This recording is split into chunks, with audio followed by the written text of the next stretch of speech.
Wow, very good ngayon si Dilima. Humingi ng tawad. May pa-picture-picture pa. Pero sa picture, maraming natawa. Ayon po dito, nag-alay ng dasal at humingi ng tawad sa Panginoon si Laila Dilima bilang pagunita sa araw ng Biyernes Santo. Hinimok din niya ang publiko na panatilihin ang pananampalataya at isabuhay ang pag-ibig at sakripisyo ni Kristo sa araw-araw. Alam na po ng karamihan po yan, Dilima.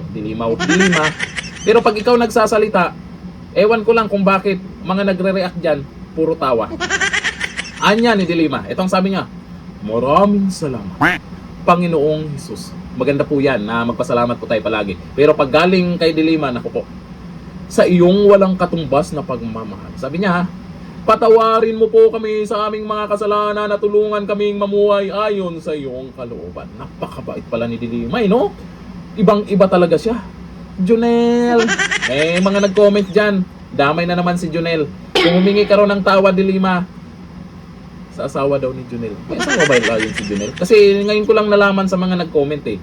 Marami pong nag-comment dyan tungkol kay Junel, kung saan dapat humingi ng tawad itong si Dilima. Ay okay naman yan, ginagawa po ni Dilima. Yun nga lang, ang hindi po okay dyan, yung may camera. Kasi kung seryoso ka talaga na humingi ng tawad sa kanya, hindi mo kailangang ipagmayabang pa sa harap ng kamera. Ang dami pang tingnan nyo naman yan. Diba? Sa mga pare, hindi natin masisi ha, na mayroon po tayong mga kababayan na nawalan ng respeto na sa kanila. Dahil sa mga ginagawa din nila, oh. Kung yan yung diskarte nila, ay pare-parehas eh, no? Si Tamba, ganun din. May mga, bait nila, makajos sila. Yun nga lang, hindi naman dapat idaan sa paganyan. Alam niyo sa totoo lang, ang mga Pinoy naman, ay makajos din naman. Karamihan makajos talaga. Pansinin nyo naman yung mga ginagawa ngayon sa Semana Santa. Di ba? Hindi nakakalimutan ng mga Pinoy yan. Pero pag mga ganitong tao, kagaya kay Laila Dilima, na nakikita po natin sa mga ganyang mga galawan, ay iba naman kasi. Iba ang tingin eh. Iba ang tingin ng mga tao dahil sa pagiging maingay sa politika, itong si Dilima. Tapos magugulat na lang tayo, ganyan yung galawan nila. Depende yan sa mga tao kung naniniwala sa ganyan na may pa-picture-picture pa na humingi daw ng tawad. Ano kayang kasalanan ni Dilima eh, no? O, ayon po dito sa mga nagkomento. Ito yung mga comment nila ha. Diyan sa nakita nila. Sabi ni Ali Favale, naku sa isip niyan, maraming saba pa ang matikman.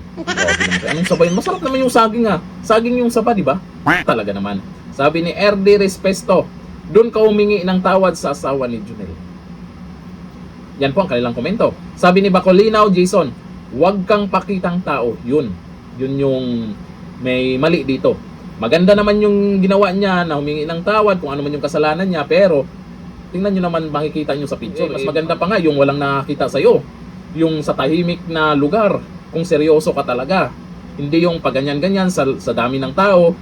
Ewan ko lang kung ilang pari yan na depende yan sa paniniwala nyo. Sabi ni Kalmado, hindi ka pa napapatawad ng asawa ni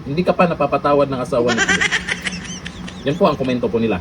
Kayo, sa tingin nyo, okay lang ba ang ginagawang pamamaraan ni Dilima na may paganyan-ganyan? Picture-picture ba? Gusto pang ipaalam sa buong mundo na siya ay makajos. Siya ay humingi ng tawad. Talaga naman. Comment tayo dyan. Hanggang dito lang. Thank you. Bye-bye.